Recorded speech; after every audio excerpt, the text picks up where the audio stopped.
Então, pessoal, as palestras do Conenf estão simplesmente sensacionais. O que é que você está achando, Alessandro? Conta aí para nós, aproveita e apresenta o próximo palestrante. Olá, Diego. As palestras estão muito bem organizadas, o tema parece que harmônico, casado, parece que foi pensado, parece não, foi pensado, eu tenho certeza que você pensou em fazer essa coisa amarradinha. E você de casa é o que melhor pode falar sobre isso. Você está gostando? O que você acha? Deixa um comentário aí, tá ok? Hoje eu vou falar de uma pessoa aqui que eu gosto muito, tenho o prazer de apresentá-los para vocês. É o Dr. Bruno Assis. Dr. Bruno Assis é coordenador de um Centro Universitário LS, e ele é também gerente de enfermagem aqui de um hospital do Distrito Federal, que é o Hospital da Samambaia. Já atuou na Secretaria de Saúde, tem como linha de pesquisa essa questão dos recursos humanos, vem falar sobre uma coisa muito importante para a gente, como enfermeiro e como técnico de enfermagem auxiliar, que é a questão de gestão de conflitos e liderança. Isso quem trabalha no dia a dia sabe que nós vivemos e vivenciamos entre a gente e com os nossos pacientes. Então, fica ligado aí, assista, depois dê um like aí pro Diego, e replica essa palestra porque ela vai ser muito importante para nós e para todos que estão aí formando ou já estão inseridos no meio acadêmico. Valeu! Olá, pessoal! Tudo bem com vocês? Vamos dar início a mais uma fala, a mais uma palestra do CONENF, o Congresso Nacional de Enfermagem. Gostaria de inicialmente agradecer a todos vocês que estão aqui nos prestigiando, a todos vocês que estão assistindo a transmissão dessas palestras, dessas apresentações que foram preparadas e planejadas com muito zelo, com muito empenho pela comissão organizadora. Gostaria ainda de agradecer ao enfermeiro Dr. Diego Ícaro pelo convite, por eu estar aqui compartilhando um pouco mais, né, sobre essa temática de grande importância com vocês, que é a gestão de conflitos, né, no ambiente de trabalho, a administração de conflitos. Bom, sou Bruno, como eu havia dito, enfermeiro de formação, possuo um mestrado na área de ciência política. Mas como assim, Bruno, ciência política? Qual a relação, né, com a sua atuação profissional? A minha linha de pesquisa é direitos humanos e estudos sobre a violência. Então, estou aí formado, né, desde 2009, quando eu terminei minha graduação, e de lá para cá, eu mergulhei, né, no mundo acadêmico, onde eu sou atualmente coordenador do curso Bacharelado em Enfermagem da UniLS, Centro Universitário LS, aqui no Distrito Federal. Inclusive, eu estou aqui nos estúdios da UniLS e vou aproveitar a deixa e já fazer um agradecimento, né, a toda a direção acadêmica, por ter permitido que eu gravasse aqui para vocês através do estúdio.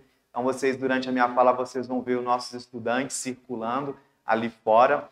Então, muito obrigado. A UniLS hoje, atualmente, ela oferece cursos, diversos cursos da área de saúde, né, da Escola de Saúde, da Escola de Negócios e também de Ciência Jurídica, o curso de Direito. Então, mais uma vez, o meu muito obrigado pela parceria. Então, vamos dar início à nossa fala, né? Vamos iniciar aqui falando um pouquinho sobre essa temática, né, que é a gestão de conflitos. Nós, profissionais de enfermagem, estamos diretamente ligados a questões de conflito diariamente, eu diria dioturnamente, né, no nosso dia a dia de trabalho.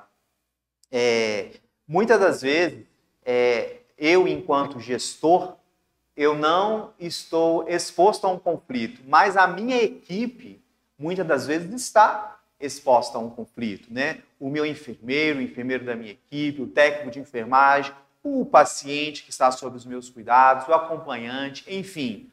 A questão da administração de conflitos, ela permeia toda a prática de enfermagem. Seja você gestor, enfermeiro ou técnico de enfermagem. Quem aí que está assistindo pode estar se lembrando de algumas situações de conflito que já vivenciou, né? Tem plantão que a gente fala assim, pelo amor de Deus, que horas que acaba esse plantão? Eu acho que tudo que tinha para dar de errado, toda a confusão que tinha que ocorrer, já ocorreu, né? Então, nós estamos aí tendo que lidar com essas situações e por sua vez, temos que lidar de forma adequada. Por quê? Se nós, enquanto mediadores do conflito, não tivermos a inteligência, não tivermos a sabedoria de conduzir aquele conflito, ele vai deixar de ser um conflito, vai passar a ser um confronto.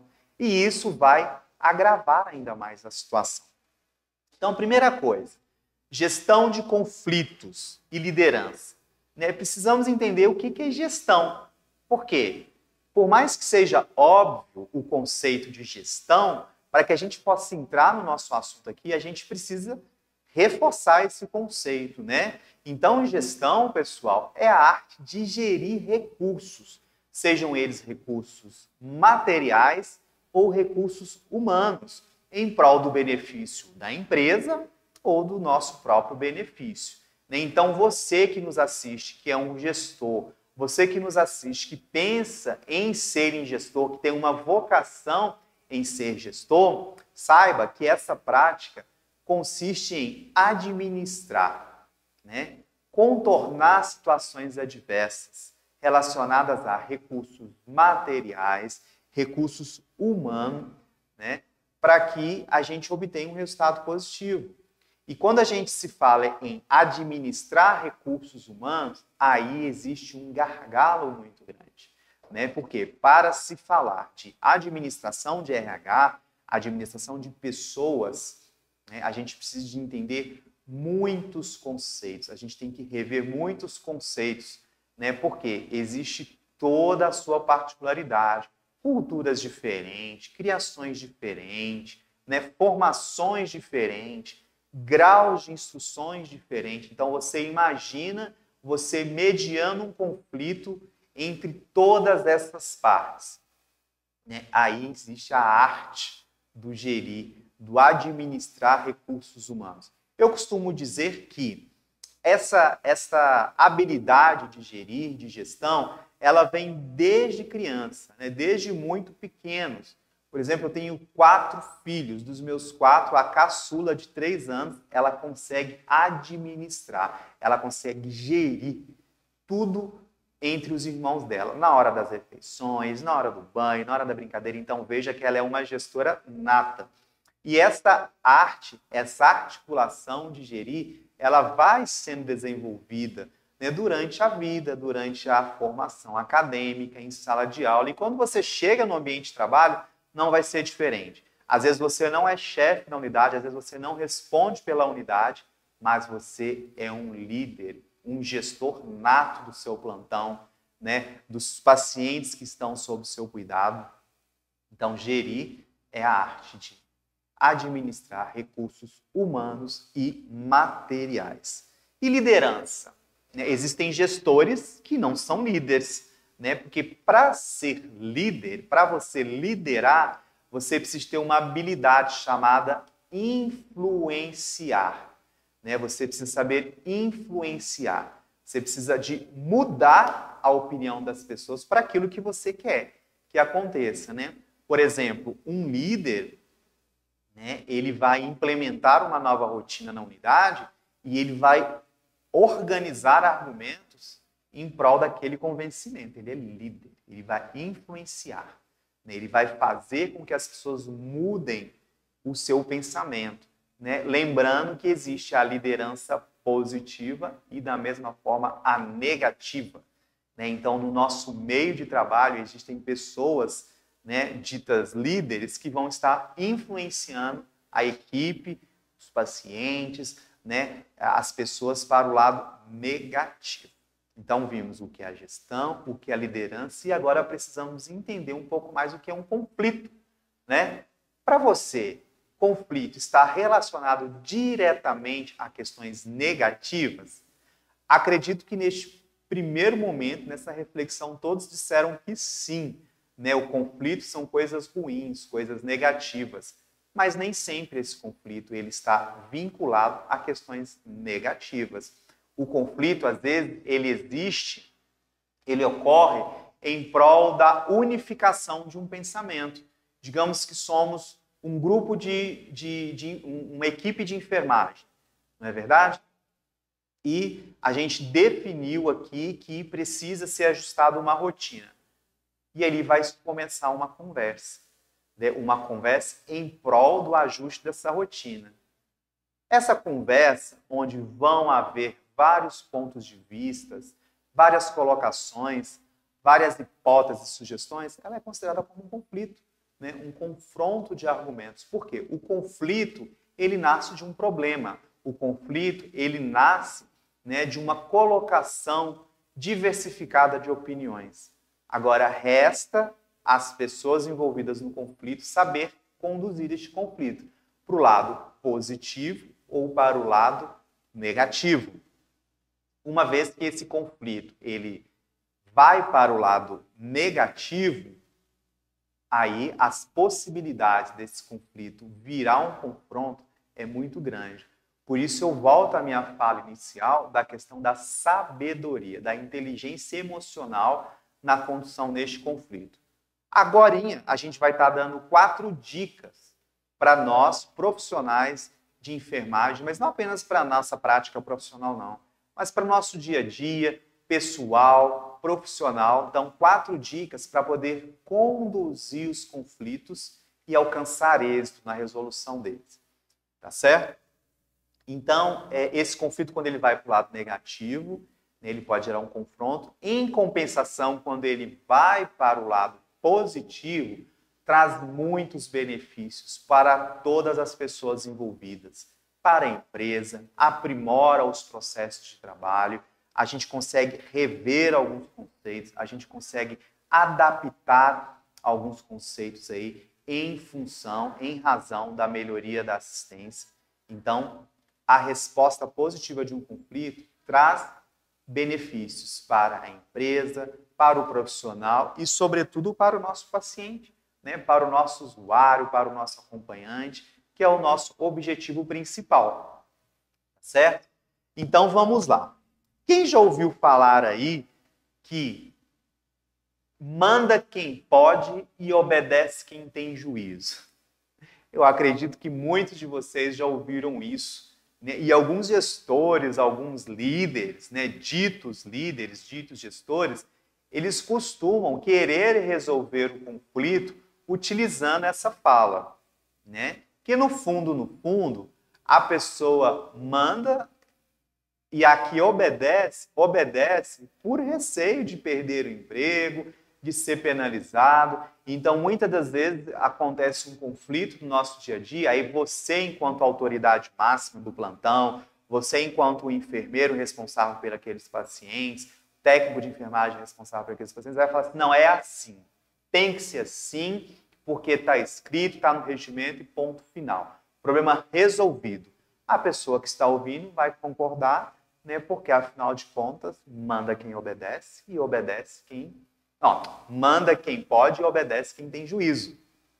O problema foi resolvido? O que vocês acham? Obviamente que não. Aquilo ali foi uma questão paliativa. Por quê? A pessoa que está sendo oprimida com aquele argumento, né, com aquela forma arcaica de gerir, sem que haja uma conversa, sem que haja uma escuta qualificada, ela vai concordar, mas ela vai estar criando um rótulo daquele gestor, daquela liderança, né? E esses rótulos aí são terríveis, né, para as resoluções de conflito no ambiente de trabalho. Porque aquela pessoa já foi rotulada como a mandona. Então, amanhã ou depois, quando tiver outro conflito, né, a pessoa dita mandona vai chegar, talvez, num trato mais adequado, num trato mais delicado, mas não vai adiantar, porque ela já está rotulada como a que manda. Certo? Então, muitas vezes, essa fala ela é dita, né? Essa gíria, esse dito popular, ele é imposto e as pessoas acham que se resolveu o problema, resolveu o conflito aqui. Tá certo? Ó, aqui só entra o acompanhante até as 22 horas e ponto final. Né? Aqui não se pode fazer troca de escalas.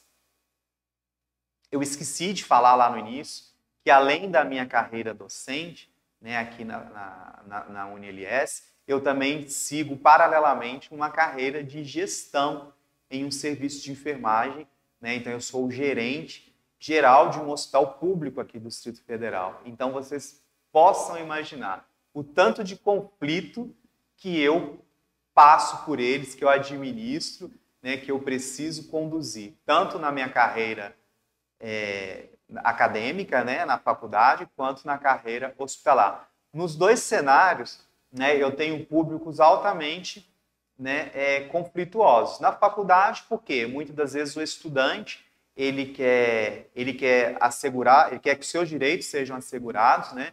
E muitas das vezes, né, em algumas situações, ele esquece talvez dos seus deveres, responsabilidades, e isso acaba gerando alguns conflitos, né? E no hospital, né, por sua vez, todos têm ciência que já se trata de um ambiente altamente, né, digamos que conflituoso, porque ao se tratar de vidas, de saúde, né, o paciente, o acompanhante, eles querem de todas as formas, né, resolver o problema e nem sempre esse problema está passível de resolução imediata e isso gera conflitos, gera cobranças, gera, né, ameaças e por aí vai.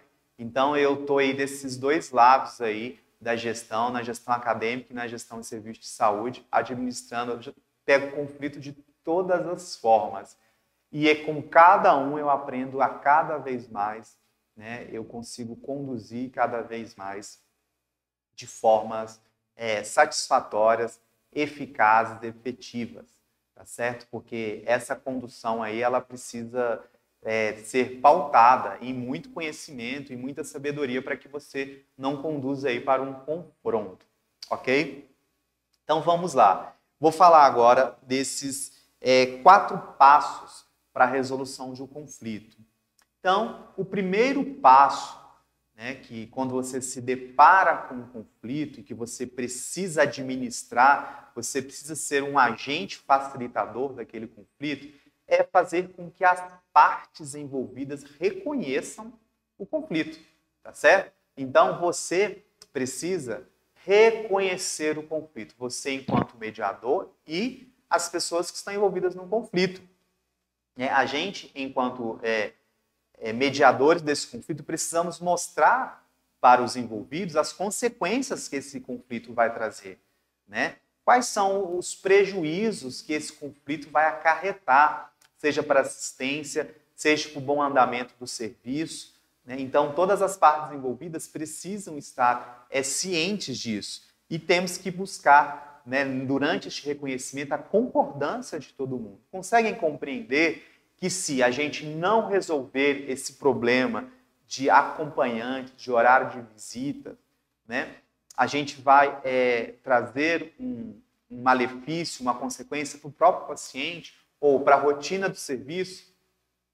Aí eu trouxe um exemplo para vocês que é muito comum, né? Vocês que trabalham na área da saúde, né, trabalham com horários lá das rotinas do hospital, né?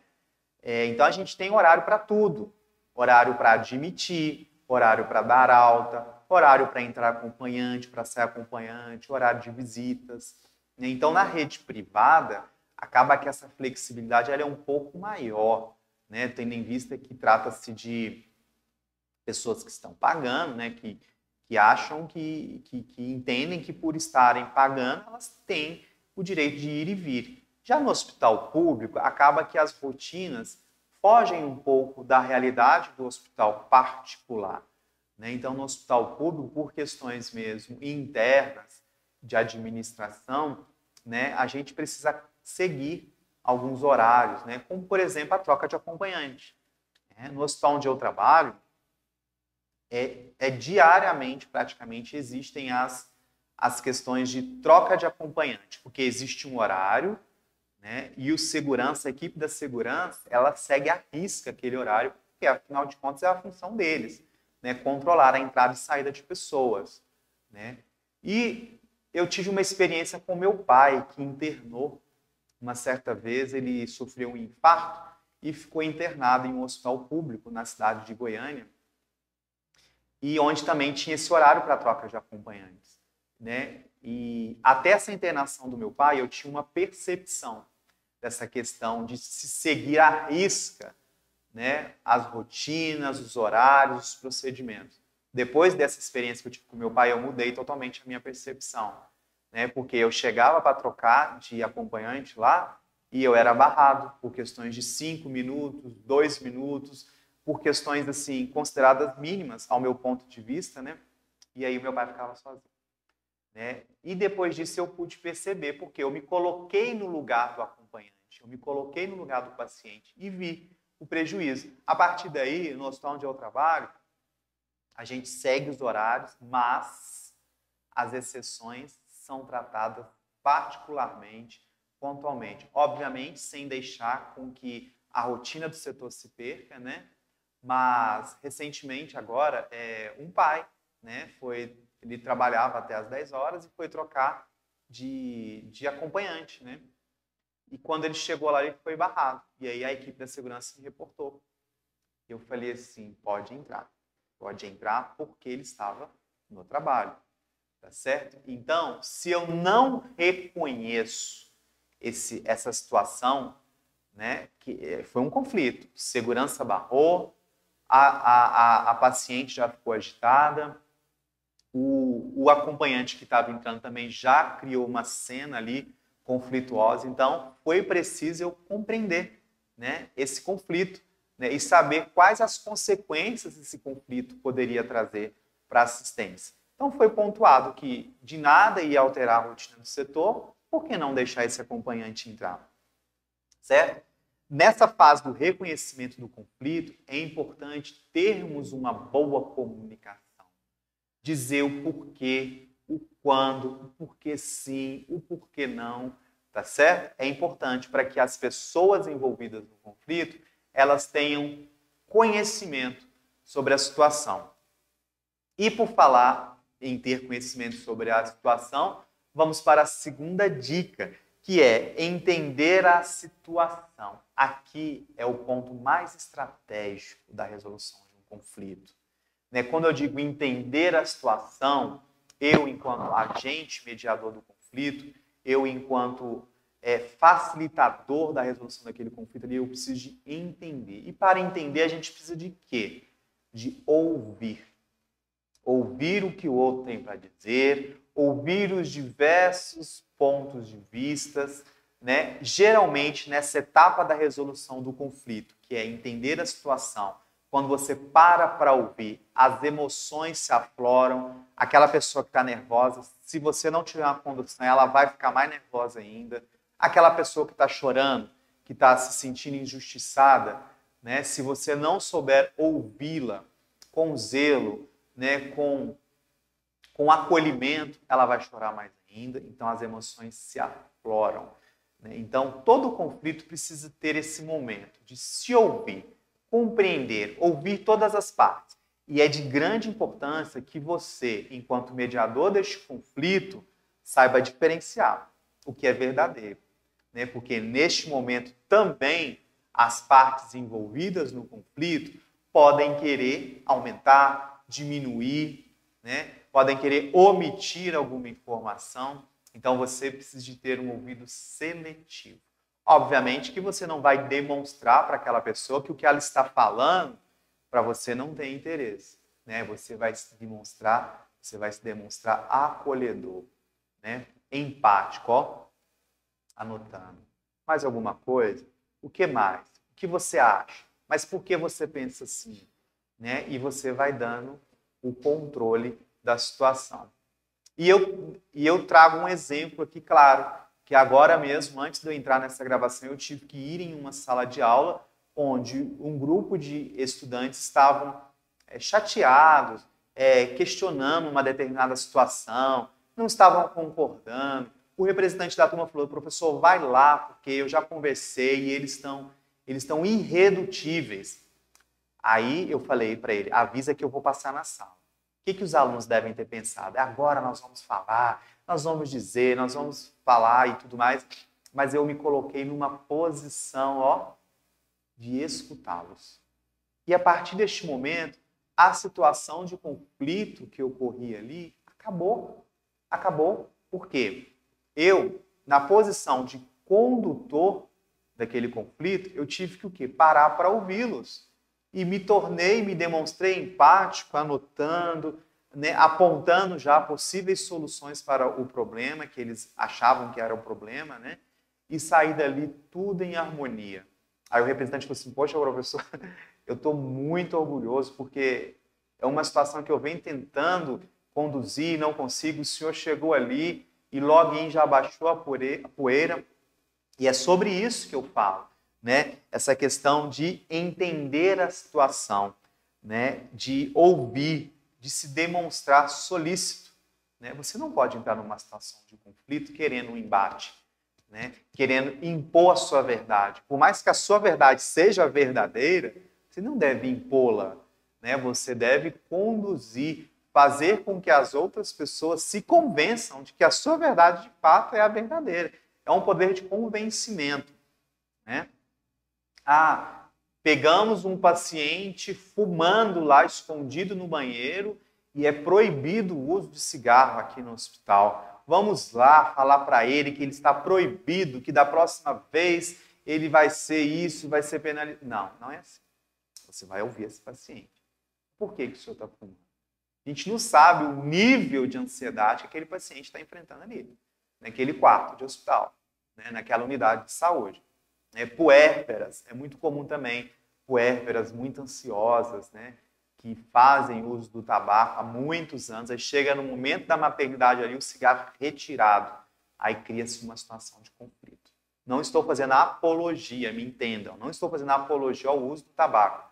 Estou citando um exemplo que é uma situação de conflito, o uso de cigarro no hospital, mas que a gente precisa de parar para ouvir aquele paciente, né? Se colocar na condição do paciente, tá certo? Para que a gente possa conduzir esse conflito aí da melhor forma possível.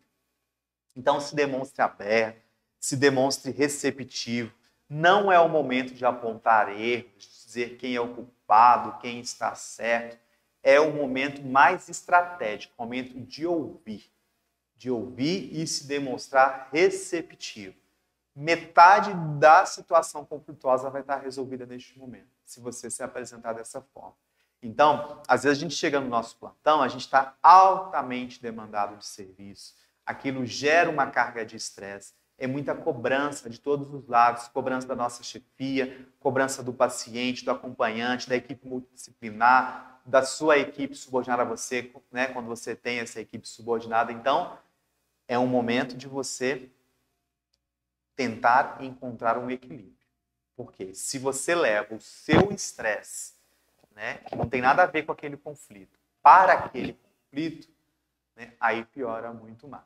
A gente está falando aqui de hospital, né, de unidade de saúde, eu tenho citei alguns exemplos aqui da faculdade, né, mas no nosso dia a dia, no nosso cotidiano, né, quantas vezes eu tenho 4 filhos, chego lá em casa, o circo está armado. Aquela confusão, e brinquedo para cá, e o horário já passou, tem que levar para a escola, tem que, né? Então, assim, e eu já venho com uma bagagem de problemas do serviço. Se eu levar essa minha bagagem de problemas do meu serviço lá para o meu núcleo familiar, na resolução dos meus conflitos familiares, vai ser um desastre. Eu preciso de separar, né? Eu preciso de separar e olhar para aquela situação de conflito com um olhar empático, que é a terceira dica. Então, depois que a gente reconheceu o conflito, né, esclarecemos para todos os envolvidos, né, quais são as consequências desse conflito, depois que a gente entendeu toda a situação que gerou o conflito, agora chegou a terceira etapa, que é a parte de empatia. É o se colocar no lugar do outro, né? É o ver o outro, né, como uma pessoa que precisa de ajuda, que ela simplesmente está naquela situação de conflito ali por interesses próprios, né? E quando a gente se coloca no lugar do outro, a gente precisa entender que aquela pessoa ela tem crenças diferentes, ela tem criações diferentes. Me recordo de um paciente uma vez que ele não queria tomar banho, de jeito nenhum. Né? E o técnico de enfermagem insistindo naquela questão do banho de forma bem enfática. Você tem que tomar banho, você não tomou banho ontem, semana passada já ficou 2 dias sem banho e começou aquele conflito. Né? E esqueceu, esse técnico de enfermagem esqueceu que este paciente era um paciente cardiopata, que tinha tido um infarto e que ele precisava manter repouso. E esse técnico continuou insistindo nessa questão do banho até que o paciente ele foi para o banho. Né? E quando esse paciente retorna do banho caminhando, esse paciente sofre um novo infarto. Então, talvez, se aquele banho não tivesse ocorrido, né, aquele paciente estaria vivo, o paciente foi a óbito. Então, a gente precisa de entender a cultura da pessoa, né? A gente precisa de entender a criação, né? Então, pacientes indígenas, eles têm uma série de peculiaridades, né? Como outros perfis de população relacionados também a crenças religiosas, né? A política, enfim. A gente tem que saber respeitar, é o se colocar no lugar e se demonstrar para essa pessoa, não, eu entendo, né? Eu sei o que é isso, eu estou com você e você está correto, eu me solidarizo com o seu ponto de vista, embora não seja o meu, mas eu me solidarizo com você e é bem isso. Agora, com a pandemia, a gente falou-se muito em empatia, né? O se colocar no lugar do próximo, né? O uso das máscaras, né? Para proteger não apenas a mim, mas para proteger o outro também. Então, é importante a gente respeitar essas diferenças de crenças, né? Se você for, talvez, resolver o conflito com um jovem de 17, 18 anos, a sua abordagem ela é totalmente diferente, né, da resolução de um conflito com uma pessoa de 40 anos, que, por sua vez, será totalmente diferente a condução com um senhor, uma senhora de 80 anos. Né? São culturas diferentes, são criações diferentes. Né? O jovem ele é muito mais, ele argumenta muito mais, ele questiona muito mais, ele impõe muito mais o seu ponto de vista. Eu lido com isso diariamente aqui, né, com os meus estudantes. Eu acho válido isso traz um benefício muito grande, né, para a nossa gestão, para a nossa condução de casos futuros que venham a ocorrer. Né? Já as pessoas mais idosas, elas já têm aquele perfil do entender mais, do ouvir mais, do acatar mais. Obviamente que existem exceções, né? Toda regra existe a sua exceção. Mas, de uma forma geral, é desta forma. E uma outra questão muito importante nessa etapa do se colocar no lugar da pessoa, né? É você também conhecer o perfil daquela pessoa conflituosa, aquela pessoa que está envolvida no conflito. Já viram falar, com essa pessoa eu preciso pisar em ovos. E é bem isso mesmo. Uma única palavra que você fala, que desvia ali do pensamento daquela pessoa, se você não colocar essa palavra de forma adequada, já é motivo para aquele conflito virar confronto. Né? Então a gente precisa de saber até onde a gente pode ir com os nossos argumentos de convencimento, até onde a gente pode ir com as nossas estratégias ali de condução. Então, para cada pessoa, a condução é de um jeito. Né? Eu costumo dizer para as enfermeiras supervisoras que entram lá sob a minha responsabilidade na gerência de enfermagem, eu digo para elas assim, olha, não existe uma fórmula para você gerir as pessoas. É no dia a dia, é no conhecer, é no trato individual, é na individualidade de cada um. Né? Não podemos trabalhar com 2 pesos e 2 medidas. E na resolução dos conflitos é assim também. É de extrema importância nessa etapa, né, de se colocar no lugar da pessoa envolvida no conflito, você entender qual o perfil daquela pessoa. É um perfil mais brando? É um perfil mais agressivo? É um perfil argumentativo? Ele vai argumentar muito, ele vai questionar muito? Tá certo? Então, isso é de fundamental importância.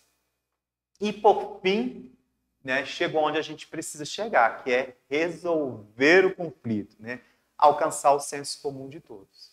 Né? Então, se você está tentando contornar uma situação entre acompanhante e paciente, porque existem conflitos, né? O acompanhante está ali com o paciente que não quer isso, que não aceita aquilo, gera todo um conflito ali naquele cenário ali do leito do paciente.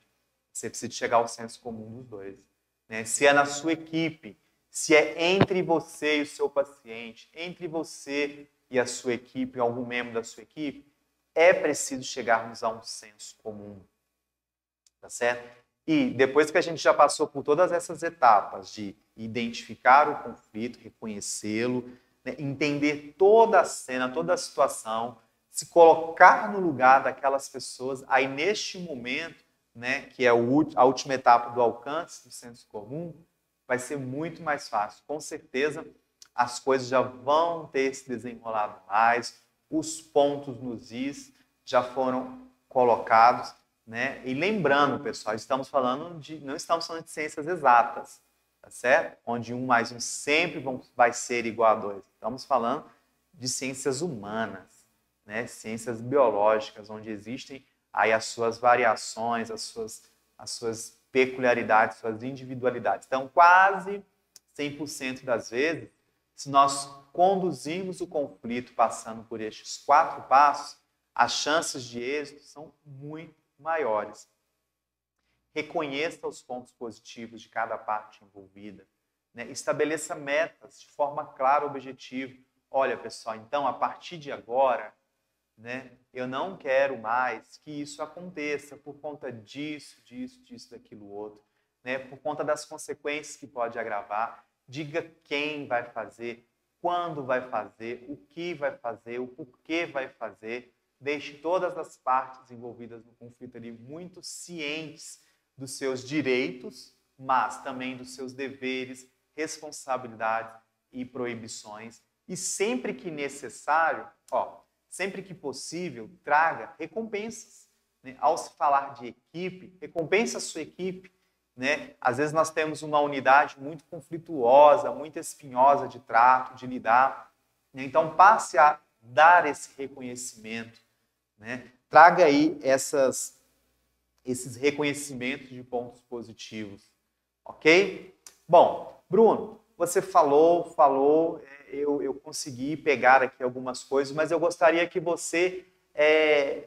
resumisse para mim, porque lá no meu serviço eu fico diariamente exposto a conflitos, né, que eu preciso resolver, né, que eu preciso dar encaminhamentos e eu preciso otimizar a situação ali, resolver, desculpem, de forma rápida, né, e resolutiva.